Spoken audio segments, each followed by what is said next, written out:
Hello, I'm standing, I think, between all of you and some snacks, so I'll try to make up some time. First of all, it's an absolute pleasure to be here with all of you today. It's pretty amazing to bring together technology providers, researchers, as well as potential users. Whoops, I think we've got a lag here. There we go. As well as potential users to advance confidential computing, to secure our digital future. Oops. I think we've got a delay. We good? All right. Not touching it. All right.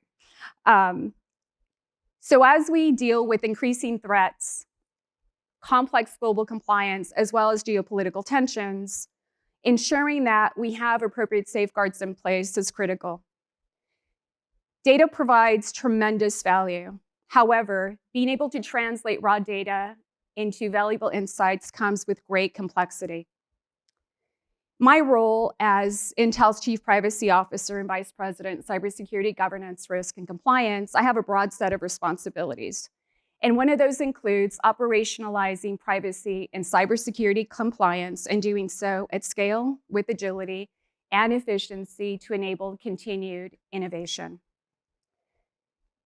Now, as we look at confidential computing, one of the areas or opportunities that I see for confidential computing within my space is specifically enabling not only efficiencies within the compliance space, but also providing the required artifacts that regulators require as part of overall attestation. Now, I'm kind of reacting to Ron's comment saying he's not the CISO or CIO, so he does sleep. I don't sleep. As we look at the overall cybersecurity and privacy landscape, it is extremely challenging, to say the least. We have advances in cybersecurity technologies that are answered by adversaries' techniques, getting more and more difficult to defend against. We also need to address, and one of the areas that's specifically difficult to detect are identity-driven attacks. When you have unauthorized users whose credentials are compromised and an adversary assumes their identity, it is extremely difficult to distinguish between that genuine user's typical actions and that of a hacker's activities. That's extremely difficult with conventional security tools. Unfortunately, those types of attacks often lead to privileged escalation and eventually security breaches. Another area that modern enterprises need to rely on is the federation of third-party applications. These third-party applications often have varying security postures, and these security postures could open up additional attack vectors that could result in risks to internal networks if not continuously managed. Another area of concern, and I have a few here, is insider threats. Now, these could be accidental or intentional. Dak Teixeira, which I'm sure a lot of you have read about, the Air National Guard's member who posted top secret information on a Discord server, is just one recent example. And unfortunately, we're also in a very tense geopolitical environment. This is causing an increase in nation-state sponsored attacks, where both governments and companies need to exude extreme caution as adversaries seek to take either strategic or economic advantage. So if that weren't enough, we are also operating in a highly fragmented, complex regulatory environment. So for those of you who want a crash course on privacy regulation, I'll be going through that here very briefly. There are currently 137 countries that have comprehensive data privacy legislation. And by the end of this year, Gartner predicts that 70% of the world's population will have a privacy law that protects its personal information. Now, these laws are also not static. They continue to evolve.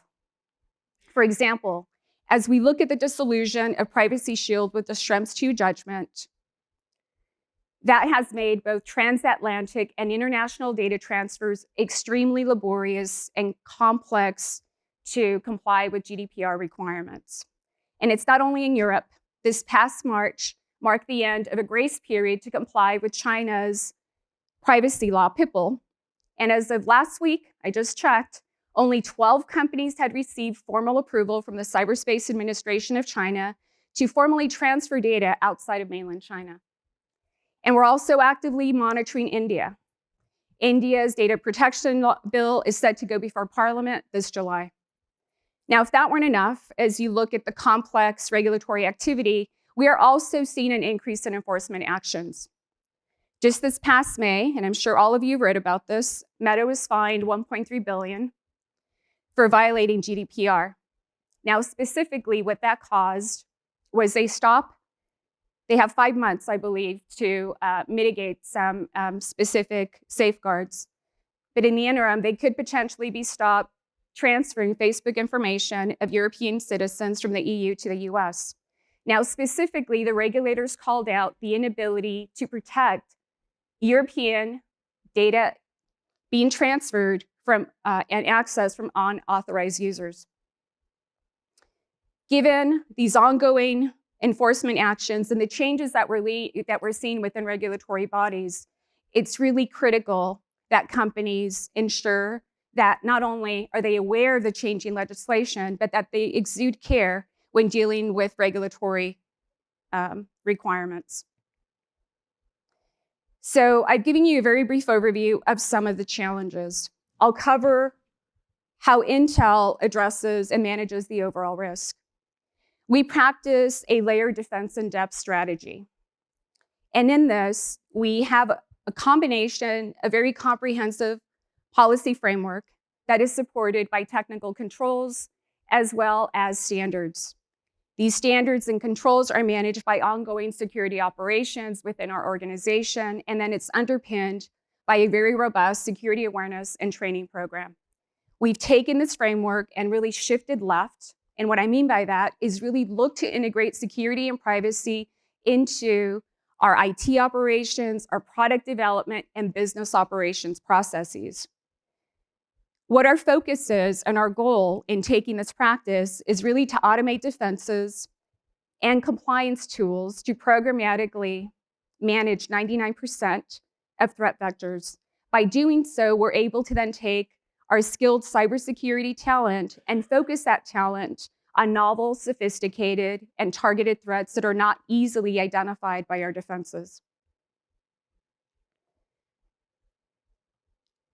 Our overall security investments enable us to grant privileged access or restrict access to specific services and resources, and our systems and technical controls keep users and system administrators in their permitted lanes. We can then leverage our technology to detect anomalous behavior and then focus on additional investigations within this corresponding space.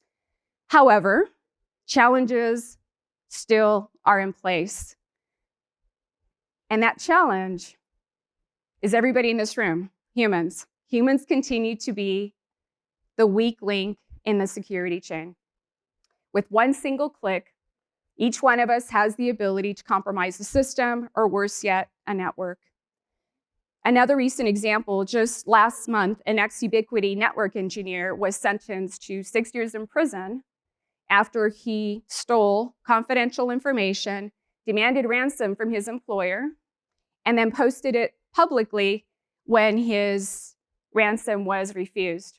So again, these would be the exceptions as you look at insider threats. More often, however, what we find, it's compromised credentials that serve as the easiest privileged attack vectors for threat actors to achieve success. Credential theft can be achieved in many ways: phishing, social engineering, password reuse attacks. And as we look at privileged escalation, that takes advantage, just like any other cyber attack, of vulnerabilities in the OS and processes, and in the OS. And as we look at various types of vulnerabilities across the components, they can exist in the OS, application, or infrastructure. As we look at the impact of these types of attacks, it really depends on the type of access or administrative account that these exploits target. If it's a standard user account, it could be pretty minimal. If it is a privileged account, such as a domain admin account, of course, the impact could be pretty extensive. Some of those privilege escalation vulnerabilities that have been most catastrophic, the two really great examples are NotPetya and WannaCry. So as we look at trying to manage these types of attacks within our environments, we need to ensure that we have constant vigilance and that security programs are maintained and updated to address these ongoing threats. But even so, with investments in both processes and technologies, it still remains a very difficult door to close. The World Economic Forum states that cybercrime will cost the global economy $24 trillion by 2027, sorry. However, as we look at what we must enable ongoing product innovation. So how do we do this? Do we behave as a security maximalist and lock everything down? My perspective, that would actually make my life a lot easier, not having to deal with regulators or potential fines. Or do we say yes to all business requests? Sure, the business would love that, but that absolutely poses a huge risk to our environments. So we must take a balanced approach. And as we looked at this balanced approach, the best way to do this is really to assess our overall environment by performing cybersecurity and privacy assessments, really focused across large data stores to help us identify where there's areas of high risk exist in our environment. We can then take controls over that data regardless of where it's processed. And I'll cover cross-border threats here shortly, cross-border transfers. But really what that enables us to do is to comply with not only international regulations, but it also allows our business to continue innovating. So let's look at a few potential value streams here for confidential computing. First and foremost, I discussed the overall insider threats as well as privileged escalation attacks. Confidential compute can help address the risks associated with this particular space by ensuring that data is encrypted, and also built-in attestation not only detects, but also prevents unauthorized access. Another area where confidential compute may help address some problems, and I'm hoping all of you can enable this, is in cross-border transfers. Before I go through and provide an overview of cross-border transfers, I want to give you a little bit of brief history on the EU data privacy structure and laws. In 2016, the EU-US Privacy Shield was enacted, and what that did is it enabled the transfer of European data to the US. In 2018, GDPR was enacted, and that served as a cohesive framework for all European member countries to align to. And that also had close alignment with Privacy Shield. In 2020, Privacy Shield was invalidated by the Schrems II judgment. And the main reason for that was regulators felt that there were not sufficient safeguards to protect European personal data from unauthorized access. That resulted in two specific components. First, in June 2021, the European Commission published revised standard contractual clauses. Now, what this means from an operational perspective, think of every single supplier or vendor in your ecosystem and every single contract that needs to be updated and revised. That's what that meant. So if you have 10,000 suppliers, that's 10,000 contracts that need to be updated. Those were the standard contractual clauses. And then also you had the European Data Protection Board issued supplemental transfer measures. What this required was that transfer impact assessments be performed for any data transfer involving European data to third member countries. The US is considered a third member country.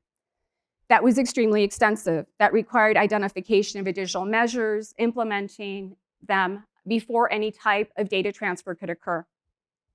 These supplemental measures, also very similar to articles in GDPR, and those are articles 25 and 32, they also require that state-of-the-art technologies be considered.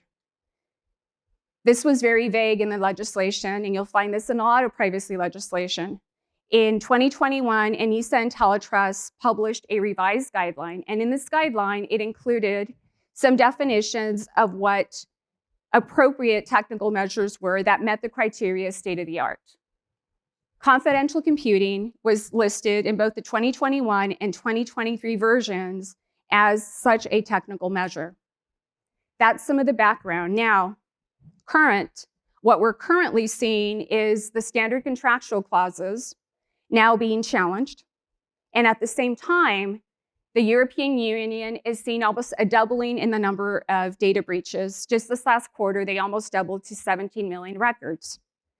What this is causing in the EU is national regulators are demanding that state-of-the-art technologies be reevaluated and that companies align to them.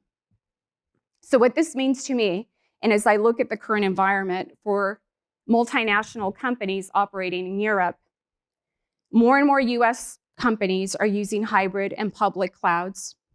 And a lot of the business processes require the transfer of this data to be consolidated in the US for analysis and business processing.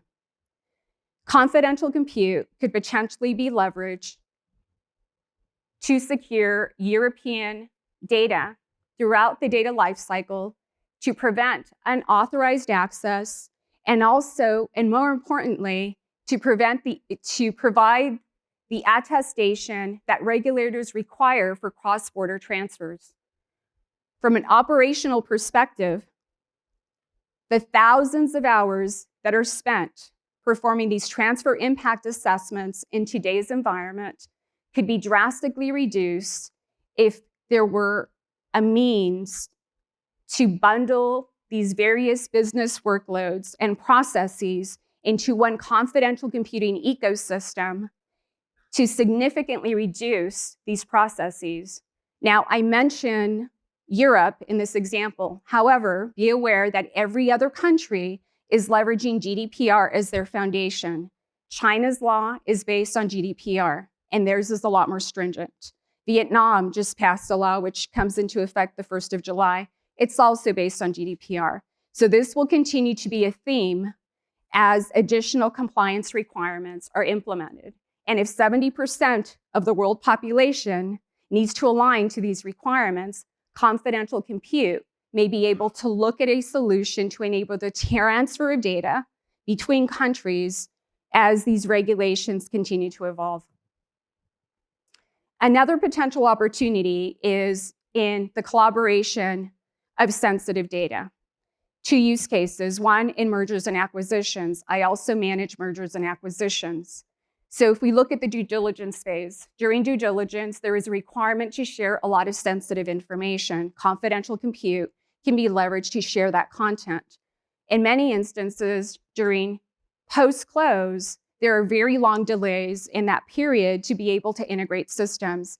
Confidential compute could also be used to begin to perform those business processes. That could entail product co-development, and that could be a use case where you could realize deal value a lot faster and not wait 6, 1 year, 18 months for full systems integration. Another opportunity as well is in AI models. So there was a lot of discussion earlier on AI, but training AI models on sensitive data and keeping that sensitive data secure and confidential models secure is yet another opportunity. This is an area to also monitor as the EU AI Act takes form. The EU AI Act is to monitor all deployments of AI in the EU. It is currently in draft form. It is set to go into effect early 2024 and come into full applicability by 2027. Again, the EU AI Act will ride over GDPR as well, so another area to monitor. So that was a crash course on privacy. Hopefully I didn't put you all to sleep. But as we look at legislation, I truly believe that confidential compute may be a solution to simplify the transfer of data between countries. It can serve as a strong foundation to demonstrate privacy and security compliance enterprises need. It already has maturity to support specific production deployment, targeted use cases. There is definitely a lot more that we need to do to make this a plug-and-play technology, a lot more technical innovation to grow the ubiquity beyond those solutions that are specific to regulated industries, but really to expand beyond that for these broader data privacy, data flow use cases that I just mentioned. We have a tremendous opportunity as we look at being extremely interconnected with a lot of data, but yet having to operate in what will continue to be a very highly regulated environment. I truly believe confidential computing may be an answer. So thank you so much. Put your heads together, make my life easier so I can get some sleep at night. And I truly hope you enjoy the summit.